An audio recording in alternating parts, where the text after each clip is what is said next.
Hi, I'm December Witherspoon, and this is Miss McCloskey from Chatham University, and we're going to ask her some questions about incoming freshmen and how everything is going to be. So the first question I'm going to ask is, what is the student or professor ratio? Yeah, our student to faculty ratio is 10 to 1. We are a small school. We have 2,300 students total enrollment, so very much like a small personalized learning environment. What are the most popular majors on your campus? Yeah, so our most popular major on campus is biology. We are more so known for the sciences, but what I'm really excited about is we have quite a few design programs, and we've been starting to see a pretty large interest in those, and they're starting to kind of make their way as popular programs for us. So I would say the number one is biology. A close second is our environmental science and sustainability programs. And a top three for us is probably a media arts program. And within media arts, there are several different concentrations. So students can pick between photography, film and digital technology, or graphic design. And then we also have quite a few social science programs, so psychology and criminology, and education and business. So quite a few. There's 40 plus majors, so there's lots of room to kind of pick and choose what's going to interest a student most. What is your diversity initiative?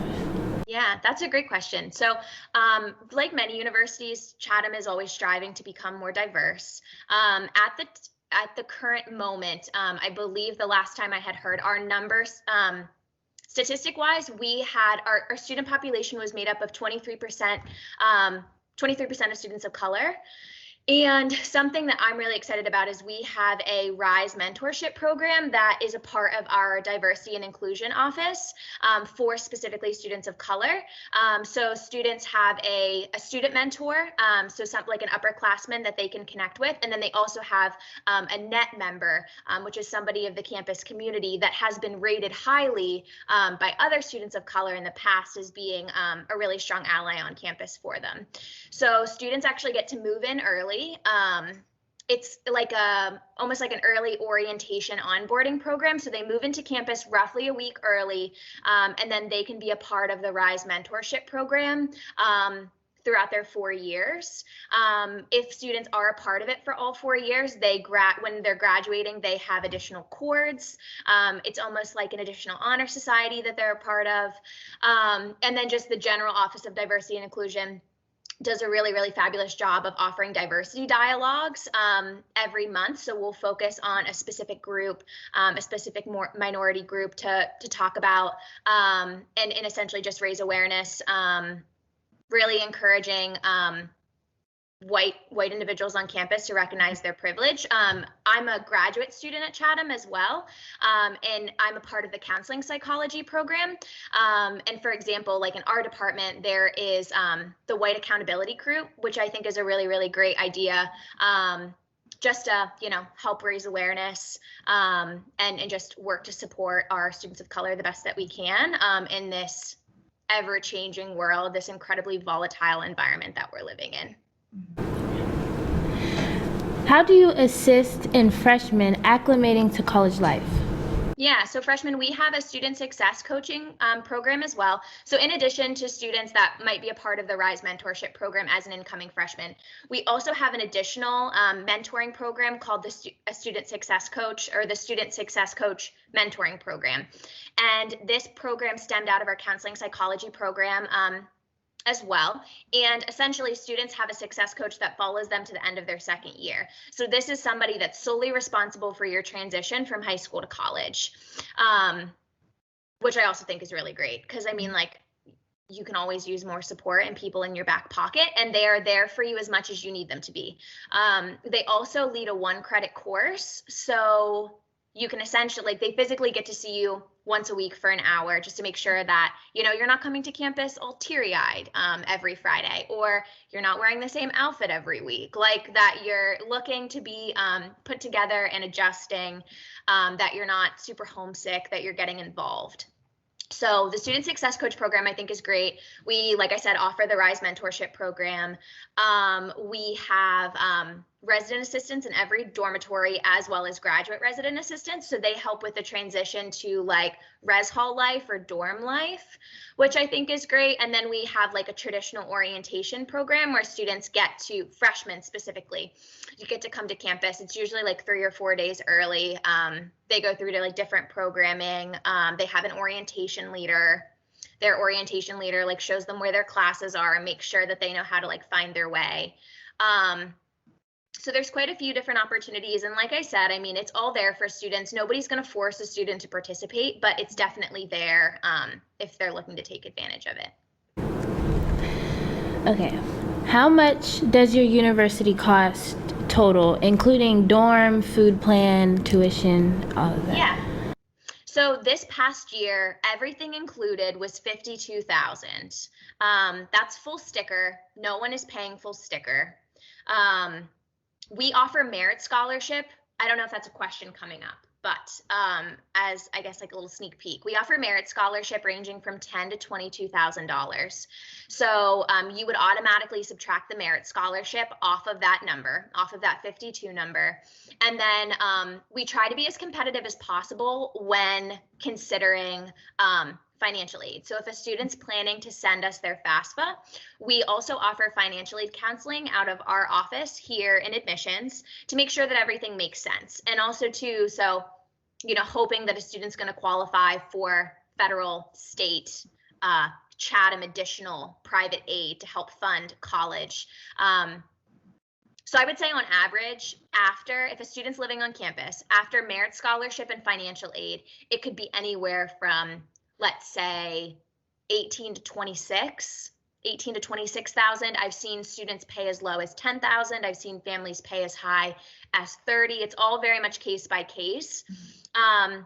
But specifically with your students, kind of being situated on the East End, if you would want to commute, that would save you, specifically Penn Hill students, it would save you like roughly $12,000. So that's a substantial cost savings as well.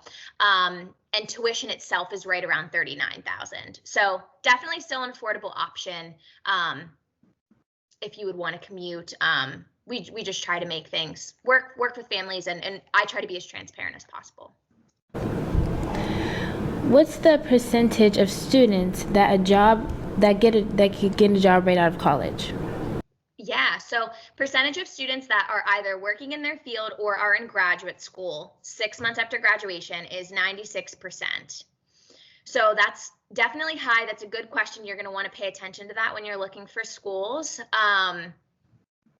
Every program at Chatham has a 3-credit internship requirement. So students are required to have hands-on job experience before they leave Chatham, which I think helps a lot of the time with securing a job. A lot of times interns are hired by their internship site. 3 credits is the minimum. Students can complete up to 17 credits. So the maximum is 17.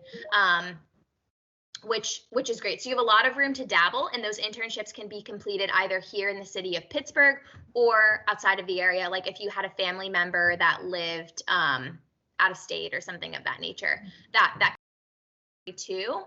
And we typically give students a 6-month grace period to kind of get everything situated. Like you are, you know, a new adult, quote unquote.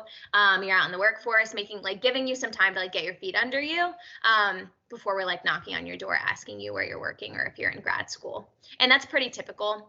As like another fun fact, student loans, if you take out student loans, you have 6 months, you have a 6-month grace period before you also have to start paying those back too.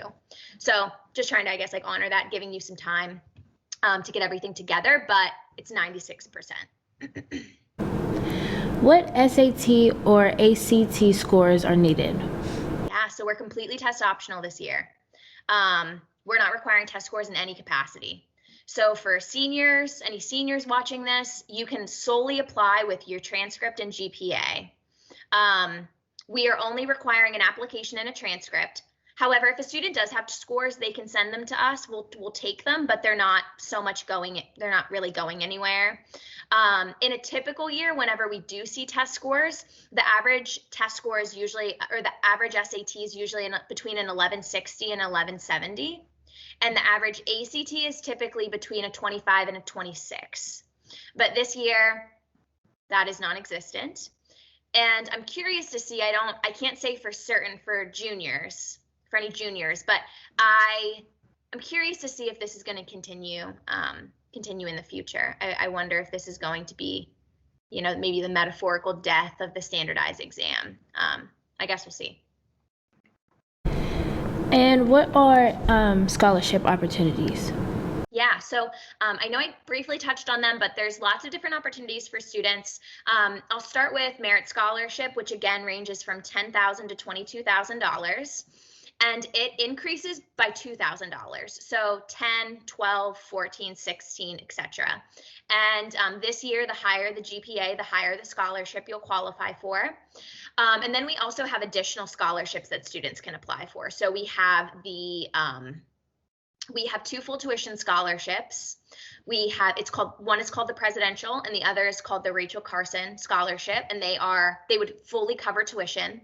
We have a female specific scholarship for females involved in leadership roles called the called the Heifer Family Scholarship. And we also have a junior nominated scholarship. So one junior can be nominated from Penn Hills each year by a teacher or a counselor. And that is called the Rachel Carson Healthy Planet Award. And it's a $5,000 scholarship. So for any juniors that think Chatham might be a good fit, that's a conversation that you can start to have with your counselor about potentially being nominated. And we have music scholarships. We have specifically like Academic Scholarship Day, which is another opportunity where students can interview with somebody from their area of study for an additional $3,000. So there's a lot of Chatham specific scholarships, and then we'll also work with a student in regard to outside scholarships if they obtain outside scholarships from anywhere. We work pretty closely with the Pittsburgh Foundation, which is an additional outside scholarship site, and they offer several like niche scholarships. For example, I know they have a theater scholarship and they have a media arts scholarship. So that's a big one that we see. College Board is another one we work with for scholarship, and Sally Mae too. So we try to cut costs as much as possible, and all of our Chatham scholarships can be found on our website too. Yeah. And last one, are you having any visitations right now? Yeah, so we are open for visits. I actually met with a Penn Hill student yesterday. So we are open for visits. We have tours available at 10 a.m., 12 p.m., and 2 p.m. every day. And you just have to sign up online. So you can sign up online.